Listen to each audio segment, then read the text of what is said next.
This is Hidden Killers Live with Tony Bruschi, Stacey Cole, and Todd Michaels.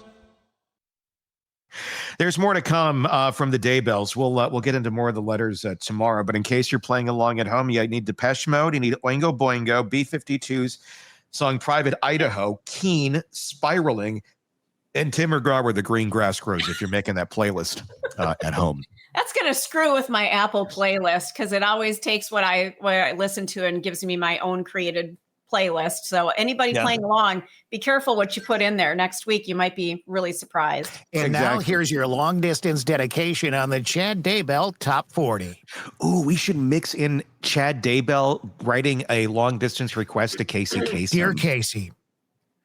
Ooh, that's for later in the day. I got something to do. Oh, God, Tony's making notes. Here we go, Chad. Here's your long distance dedication. Oh, wait for tomorrow. It's going to be great. It's a Daybell extravaganza this week. Oh, my God. I started something, didn't I, Stacey? Yes, you did. I got to write it out. Casey. You should know better by now. Chad Daybell dedication. What's wrong with you? Maybe we'll mix a little Robert Stack in there, too, or something. It was a little dog named Snuggles. Dear Casey, like the Indian runner ducks, and I did too. Dear Chad, here's Oingo Boingo, your long distance dedication. We're going to go with more of that tomorrow in just a few minutes. Robin Drake, retired FBI Special Agent, Chief of the Counterintelligence Behavioral Analysis Program, going to be joining us, giving us some grounded insight on everything that we've been going through and everything that we've been seeing over the last week in relation to the assassination of Charlie Kirk. That is coming up. But before we get there, just to give you a little more refresher on the insanity of the Daybells, here's Lori Vallow just a few months ago at her sentencing, reading or telling her truth about what's going on. Let's take a look at that. Representing myself at these two trials was a constitutional right that I exercised. I could not have done so without my team. Annalena Ramirez, my paralegal, Jeff White, my investigator, and Pamela Hicks and Robert Abernathy, my advisory counsel. I acknowledge their diligence and hard work in helping me exercise that right. They worked tirelessly, and I appreciate them. Representing myself, I have learned much about the law through this process, and I'm grateful for the knowledge that I have gained. Knowledge is eternal, and it is only love and the knowledge that we acquire in this life that we take with us into the next. I have studied the rules of law, case law, and the like. I was amazed and enlightened as my understandings were completely changed from before I started this process. Before this long court journey, I only had basic understanding of the judicial process. I was of the understanding that both parties would be able to get up at a trial and each tell their side of the story, but I soon learned that the rules of law do not allow that. Actually, they do. The process is much more complex than that. It is not designed for that, although the Constitution of the United States was designed for that. The rules of law negate most of that. As a defendant, I was precluded from calling several witnesses. Other witnesses for the defense were precluded from testifying things that they did witness. As a defendant, I was precluded from asking law enforcement specific questions. I was also precluded from admitting documents that the state turned over to the defense as discovery. The founding fathers of this country did not intend for the rules and laws of trial that have been implemented into this justice system to make it impossible for the accused to defend themselves. Their objective was quite the opposite. They advocated for a fair and impartial and speedy trial. It was never their intention for people to be sitting in jail for years and years waiting to be tried while the state continues to try to gather new evidence against them. This is what our unjustice system has become. Men and women sitting in jail for years and waiting to be heard. The constitutional right of life, liberty, and the pursuit of happiness thwarted. My case is not unique. There are many here in Maricopa County that have been in jail almost 10 years waiting to be tried.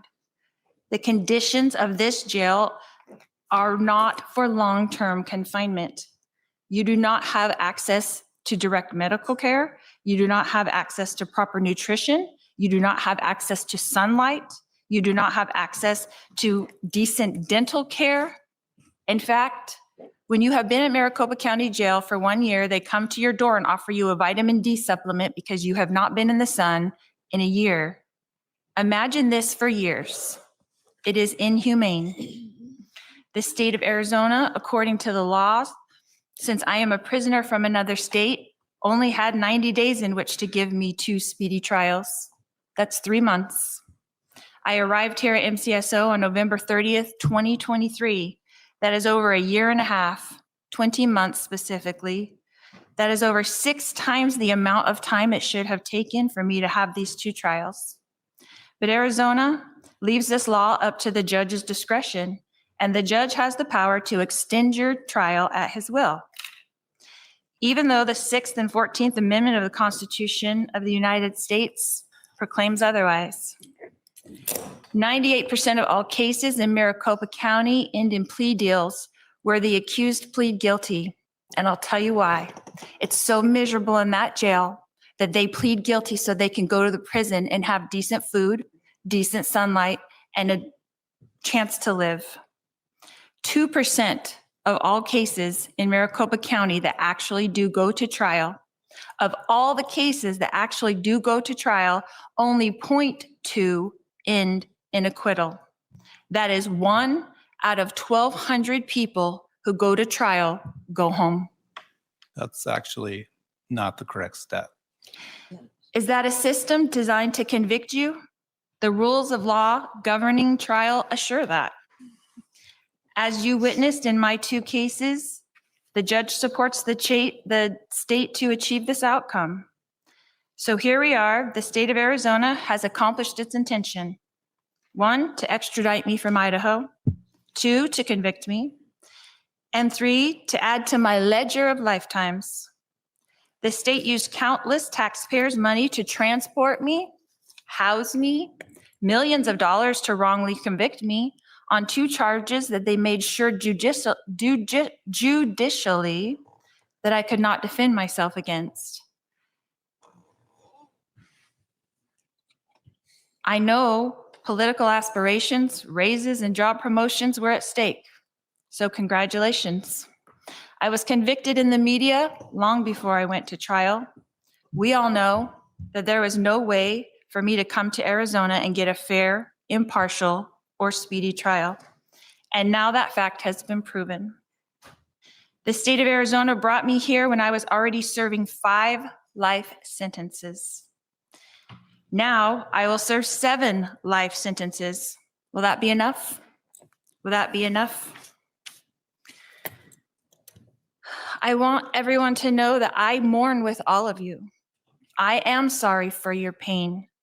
Losing those close to you is painful, and I acknowledge all of the pain, and I do empathize. I feel it too. If I was accountable for these crimes, I would acknowledge it, and I would let you know how sorry I was.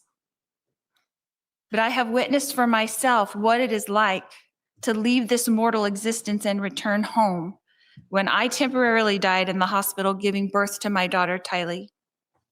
When our spirit leaves our body and we return to the pure energy state in the spirit world, we immediately no longer feel hate, anger, envy, or resentment.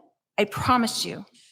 We come to earth to experience these emotions, but these emotions are immediately replaced by a blissful, heightened sense of peace, love, joy, and well-being.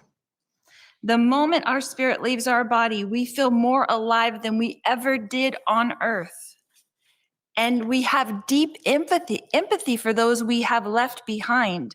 We do not want our loved ones to grieve or be sad. We know that they will because that's a mortal experience, but they come to comfort us.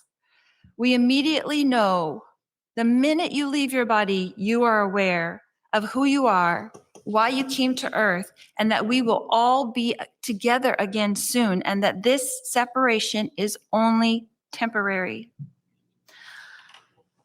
all of the cares and pressures and problems immediately melt away.